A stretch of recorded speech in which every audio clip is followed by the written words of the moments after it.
Inside the winery, the result of all that crushing and pressing ends up in large stainless steel tanks. The winemaker adds yeast to make the sugar in the grape juice convert to alcohol. That's called fermentation. Winemakers constantly experiment with fermentation to try to improve the quality of their wine. They take samples of grape juice and mix them with different types of yeast. Yeast is found throughout the environment, in wild berries for instance. They hydrate the yeast with a bit of grape juice, then pour the mix into the grape juice sample, let it ferment, then see how it turns out.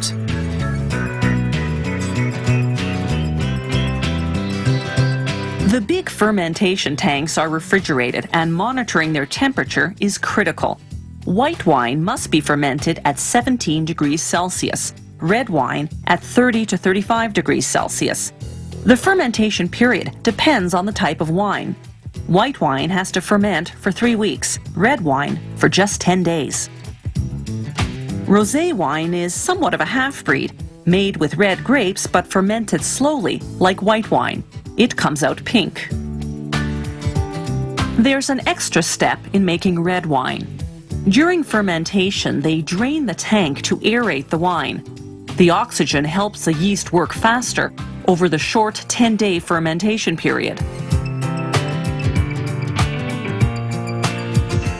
Then they pump the wine back in through the top of the tank to mix everything thoroughly. During fermentation, they not only monitor temperature, but also the sugar level. As the juice becomes wine, the sugar level drops and the alcohol level increases. Except for very sweet wines, fermentation is done when the sugar's gone, and the alcohol content is 11 to 13% for red wine, 11 to 11.5% for white and rosé.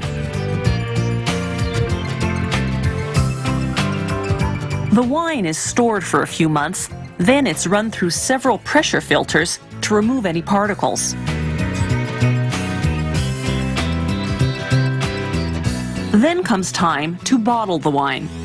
Large wineries have fully automated bottling plants, smaller operations, semi-automated systems like this one. The key in bottling wine is to avoid getting air inside, because oxygen turns wine sour.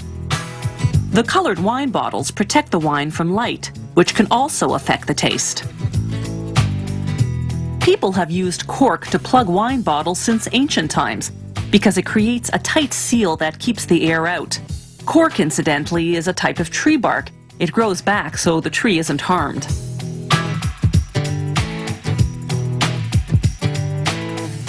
Inside the bottle, the wine continues to undergo subtle organic changes as it ages.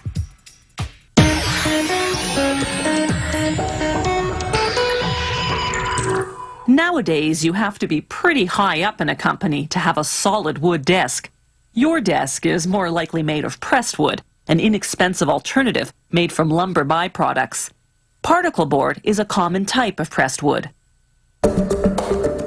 Lumber mill leftovers provide the raw materials for particle board.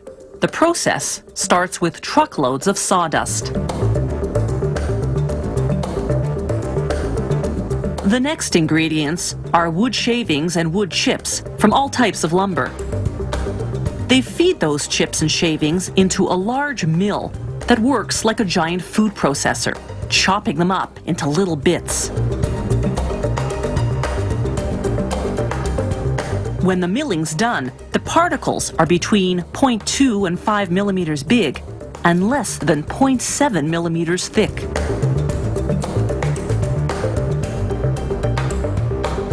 To make the humidity level uniform, they put the particles into giant dryers whose combustion chambers are fueled by leftover dust from the chopping mill. After 15 to 25 minutes, the humidity level drops to 1.5%. From here, they'll send the dried out particles to a screening machine, which will separate them by size. Pieces too big for particle board are fed through the mill again. Sawdust becomes fuel for the dryers. Larger particles go into the rougher core layer of the particle board, smaller pieces into the smoother surface layer. Meanwhile, the factory's glue department gets to work mixing resin, water, wax, and chemical hardeners. Machines mix the glue and the particles, then push out a long, continuous mat. A cold compressor forces the air out of the mat. Then a hot press activates the glue and forces it all together. Next, a saw cuts the continuous mat into large sheets called masterboards. They're still hot from the hot press, so they're put aside to cool for about a half hour. Once the masterboards are cool, they're sanded.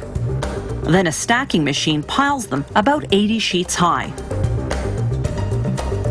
A saw cuts them into a smaller, more manageable size to be sent off to the furniture factory. At the furniture factory, the first step is to laminate the particle board panels with a decorative covering. First, the glue spreader covers the board surface with glue.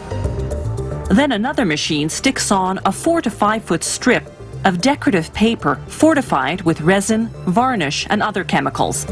This covering comes in many different colors and designs, from solids to imitation granite or wood.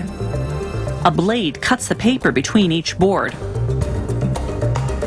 Then a machine stacks the boards to prepare them for cutting. The saw cuts through 6 to 8 boards at a time, depending on their thickness. The next step is to cover the edges of the particle board. They take a strip made of PVC plastic that matches the laminate. They glue it over the edges, then trim it for a neat finish.